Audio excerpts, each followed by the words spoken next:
वालेकुम beautiful people, कैसे हैं आप सब लोग। मेरी दुआ है कि अल्लाह ताला आप सबको अपने अपने घरों में खुश आबाद रखें और अल्लाह ताला हम सब की तमाम जायज़ हाजात पूरी फरमाए। आमीन सुम्मा आमीन। मैंने यहाँ पे बच्चों के लिए ब्रोकली और फूल गोभी जो है वो स्टीम की है। बच्चे बड़े शौक़ से खाते हैं और स्पेशली जब उनको छुट्टियाँ होती हैं, वीकेंड होता है, तो फिर उन यही दिल होता है।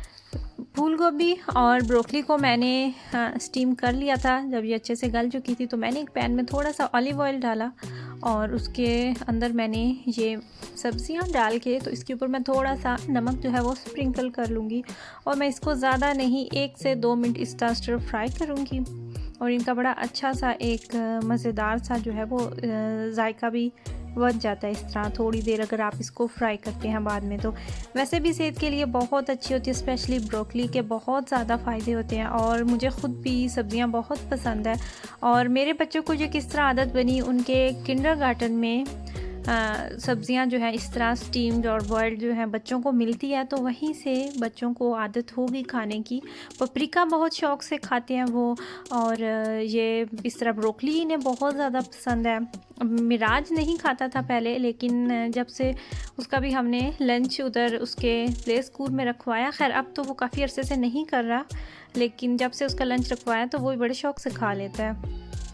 मुझे करनी थी आज क्लीनिंग और देखें इस यहाँ पे कितना मैसी हुआ पड़ा है। पूरे ड्रेसिंग टेबल की कोई हालत ही नहीं है। बच्चे हैं वो इधर उधर कुछ ना कुछ फेंकते रहते हैं। तो मैं जब कमरे में आई, मुझे ओवरऑल ही सारी सफाई करनी थी घर की। काफ़ी ज़्यादा जो है वो हालत ख़राब थी।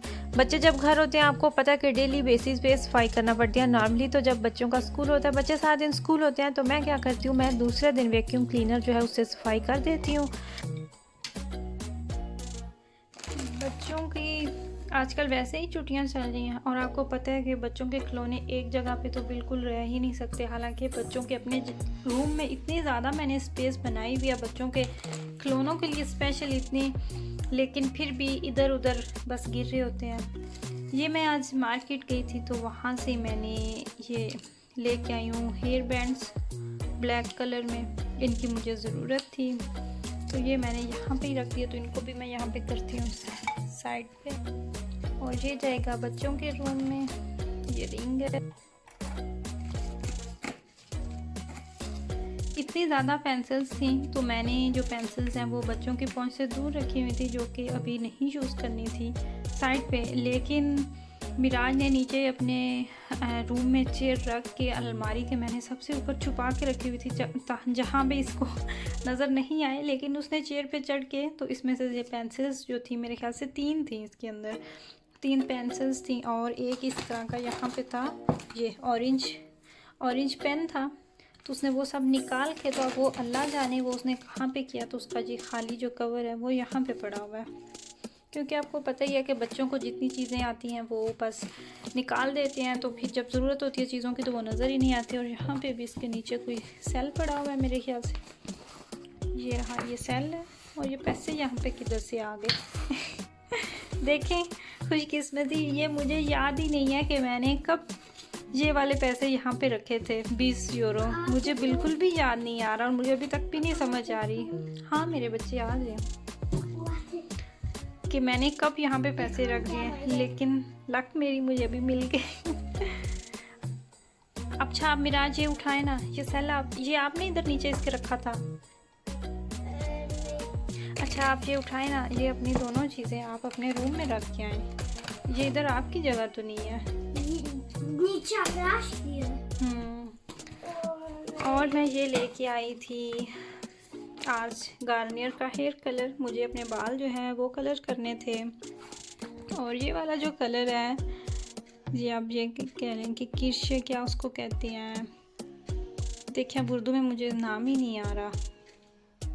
चेरी जो चेरीज़ का कलर होता है वो वाला, इसके ऊपर तो लिखा हुआ है डुंकल किर्श, यानी कि डार्क चेरीज़ का जो कलर होता है वो वाला कलर है। इधर अभी वीडियो में ठीक से मोबाइल में नज़र नहीं आ रहा मेरे ख्याल से। तो ये अभी मैं अपने बालों पे कलर करने वाली हूँ, बहुत अरसे बाद करने वाली हूँ, बहुत लंबे अरसे के बाद, तकरीबन साल कह लें आप, साल के बाद मैं अपने बाल जो हैं वो दोबारा कलर करने वाली हूँ।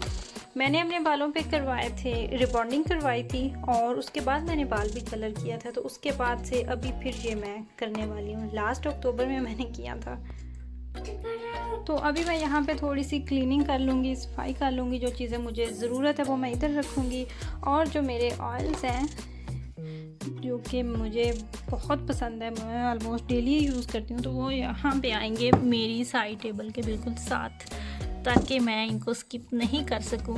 वरना तो आपको पता होता है ना कि जब चीज़ दूर होती है तो जब लेट जाते हैं एक दफ़ा बेड पे तो दोबारा उठने की हिम्मत नहीं रहती। तो मैं क्या करती हूँ कि मैंने अपने ये वाले जो ऑयल है, अच्छा मैं अभी आपको ये भी बता दूँ, यकीनन आप लोगों का आएगा सवाल कि ये कौन से ऑयल है। ये तो है टी ट्री ऑयल। ये मैं डायरेक्ट स्किन पे नहीं यूज़ करती। इसको मैंने जब यूज़ करना होता है तो मैं क्या करती हूँ कि ये ऑयल मैंने लिया हुआ है, 2 ड्रॉप्स इस ऑयल के होते हैं और उतने ही साथ में इस ऑयल के मैं कतरे लेती हूँ। और ये वाला जो ऑयल है ये है आलमंड ऑयल है और इसमें ऑलिव ऑयल है। ये दोनों ऑयल मैंने मिक्स करके रखे हुए हैं और ये भी मैं अप्लाई करती हूँ, फेस पे भी अप्लाई करती हूँ और पाँव पे मैं आलमोस्ट डेली ही मसाज सोने से पहले करती हूँ।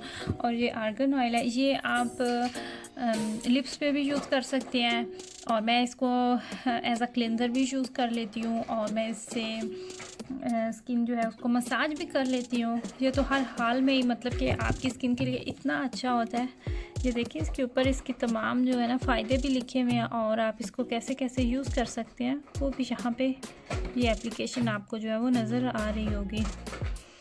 एक्ने के लिए भी आप इसको यूज़ कर रहे हैं, लिप्स पे भी आप इसको यूज़ कर सकते हैं, मॉइस्चराइज़र भी आप इसको यूज़ कर सकते हैं।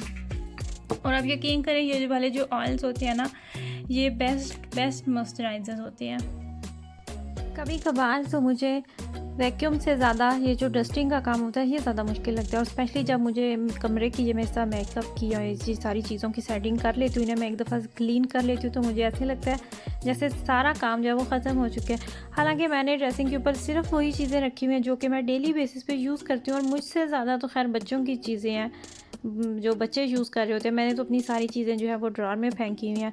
और उसके बाद मैंने क्या किया कि बच्चे जो हैं उनको मैंने नहलाने के लिए वाशरूम में भेज दिया और वो बैठे हुए थे उधर टब के अंदर दोनों, और मुझे करनी थी क्लीनिंग। एक यही तरीका होता है कि जब आप बच्चे बार बार आगे आ रहे होते हैं वरना वो अपने टॉयज़ जो हैं इधर उधर फेंक रहे होते हैं, तो सबसे पहले तो मैंने उन्हें कहा कि आप ये वाले जो अपने टॉयज़ हैं ये क्लीन करें, सारी ऑफ रॉयमन करें। और जब उन्होंने वो कर दिया तो उसके बाद फिर उनको मैंने वाशरूम में भेज दिया और मैं ख़ुद जहाँ पे कर रही थी सफाई। और सफाई भी मुझे करनी थी ज़रा डिटेल से। सोफ़े जो हैं वो हटा के पहले वैक्यूम लगाया और उसके बाद मैं अभी इस तरह मोपिंग कर रही हूँ। बच्चे आइसक्रीम खा रहे होते हैं, कुछ ना कुछ इधर उधर गिरा रहे होते हैं, तो फ़र्श पे दाग धब्बे जो हैं वो मुझे लग रहे थे कि बन चुकी हैं।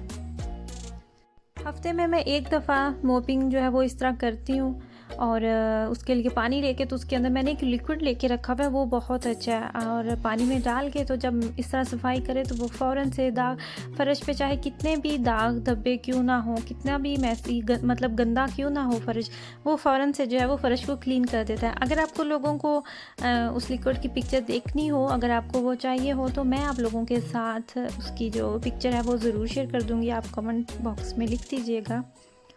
और देखिए यहाँ पे सोफ़े जो है वो उनके नीचे से मैंने सारी सफाई करके तो उनको मैंने साइड पे कर दिया। और ये जो ऊपर आपको सोफ़ा नज़र आ रहा है ये बच्चों का सोफ़ा है और इसका भी मैंने कवर सारा उतार के तो इतनी मुश्किल से इसको मैंने सेट किया है, वॉश किया था और दोबारा से इसके ऊपर चढ़ाया, तो ये भी खैर बड़ा लंबा काम हो चुका था। और यहाँ पे आप देखें कि सफाई जो है वो तकरीबन ख़त्म हो चुकी है सारी। और अब मैं बच्चों की खैर खबर ले रही थी कि आप लोग कहाँ तक पहुँचे हो। घर जो है वो एक दफ़ा से क्लीन हो जाए और प्लस बच्चों को जब आपने नहलाना होता है, मुझे तो ये भी बहुत बड़ा काम लगता है। ऐसे लगता है जैसे पता नहीं कितना ज़्यादा जो है ना ये भी एक ज़िम्मेदारी है जो अभी पूरी करनी है। तो बच्चे भी जब नहला दूँ एक दफ़ा से और घर जो है वो भी क्लीन हो जाए तो ऐसे लगता है जैसे अब तो कोई काम ही नहीं है। अभी तक बच्चों का ज़रा भी दिल नहीं था बाहर निकलने पे, अभी उन्हें चाहिए था थोड़ी देर, तो मैंने कहा चलो ठीक है थोड़ी देर आप और बैठ जाएं। तो यहाँ पे मैंने बच्चों के निकाले कपड़े और इसके बाद ही फिर मैं थोड़ी देर देख के तो बच्चों को निकाल लूँगी। और जी यहाँ पे मेरी वीडियो जो है ये भी हो चुकी है ख़त्म। आई होप कि आपको मेरी वीडियो पसंद आई हो, दुआओं में याद रखिएगा। अल्लाह हाफिज़।